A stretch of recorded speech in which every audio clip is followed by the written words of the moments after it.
নীলুর কাছ থেকে এত সহজেই রেহাই পাবে না সূর্য। হ্যাঁ বন্ধুরা, ভিডিওতে লাইক দিয়ে দেখতে থাকুন। সূর্য আর এক মুহূর্ত অপেক্ষা না করে ডিভোর্স নোটিশটা পাঠানো মাত্রই নীলু সূর্যকে ফোন করে বলতে থাকে যে সূর্য, তুমি আমার কাছ থেকে মুক্তি পাওয়ার জন্য এই ডিভোর্স নোটিশটা পাঠিয়েছো, তো আমি তোমাকে একটা কথা বলে দিচ্ছি, এত সহজে আমি তোমাকে ডিভোর্স দিয়ে তোমাকে মুক্তি দিব না, কারণ আমি এটা কোর্ট অবধি নিয়ে যাব, কারণ আমি তোমার সাথে লড়াই করব, আমি মিউচুয়ালি তো কোনো মতে তোমাকে ডিভোর্স দেবো না। তখন এই কথা বলা মাত্র সূর্য বলতে থাকে, তুমি যদি লড়াই করতে এতটাই পারদর্শী হয়ে থাকো তাহলে বরঞ্চ চলো আমরা না হয় কোর্টেই লড়াই করি, কিন্তু আমি তোমার কাছ থেকে যে কোনো মূল্যেই হোক না কেন আমি অবশ্যই তোমার কাছ থেকে মুক্তি নিব, আর এইবার আমি শিওর। তখন এই কথা বলা মাত্র নীলু বলতে থাকে, হ্যাঁ তাহলে সেই পথটাই বরঞ্চ বেছে নিই, সেটাই বরঞ্চ ভালো হবে।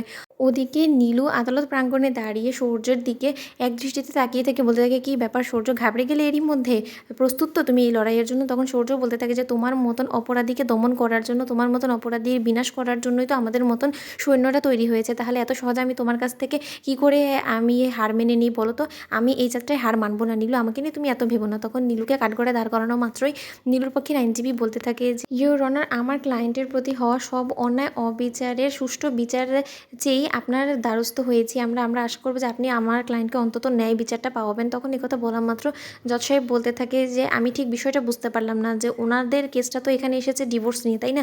তখন কথা বলা মাত্র নীলুর পক্ষের আইনজীবী বলতে থাকে যে, ইউর অনার, এই ডিভোর্স অব্দি কথাটা এগোতোই না যদি না ওনার হাজব্যান্ড এরকম করে একটা মহিলার সাথে অবৈধ সম্পর্ক না রাখতো। তখন কথা বলা মাত্র সূর্য বলতে থাকে, মুখ সামলে কথা বলবেন, আমি কোনো মেয়ের সাথে অবৈধ সম্পর্ক রাখিনি। তখন কথা বলা মাত্র নীলুর পক্ষের আইনজীবী বলতে থাকে, আলবাদ রেখেছেন আপনি, দিনের পর দিন আপনার স্ত্রীকে ঠকিয়ে ওকে আড়ালে রেখে আপনি আরেকজন মহিলার সাথে অবৈধ সম্পর্ক রেখেছেন। আর ইউর অনার, এই মহিলা আর কেউ না, উনি হলো গিয়ে স্বয়ং নীলুর আপন মায়ের পেটের বোন রাইপূর্ণা দেবী। এই রাইপূর্ণা দেবী হলো গিয়ে সেই মূল অপরাধী, যে কিনা ওনাদের বিয়েটাকে জোর জবরদস্তি করে দিয়েছেন। উনি শুধু সকলকে নিজের হাতের কন্ট্রোলে রেখে একের পর এক চাল দিয়ে গিয়েছে, আর সেই চালের শিকারী হয়ে গিয়েছে আমার ক্লায়েন্ট নীলু।